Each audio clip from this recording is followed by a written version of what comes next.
చిరు చిరు జల్లెల్లో పెదవులు తడిసాయే, తడిసిన ఇద్దరి పెదవుల పైన మెరుపులు మెరిసాయే. ఉరుముల చప్పుడులో ఉరకలు మొదలాయే, ఉరుకుతూ ఉండే తలపులనేమో బిడియములాపాయే.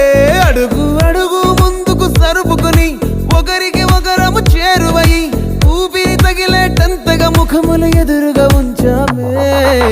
ముద్దు పెట్టేశావా బా? లేదే భాగ్యం, తొలి ముద్దు భాగ్యం నీకే దక్కింది. చాలే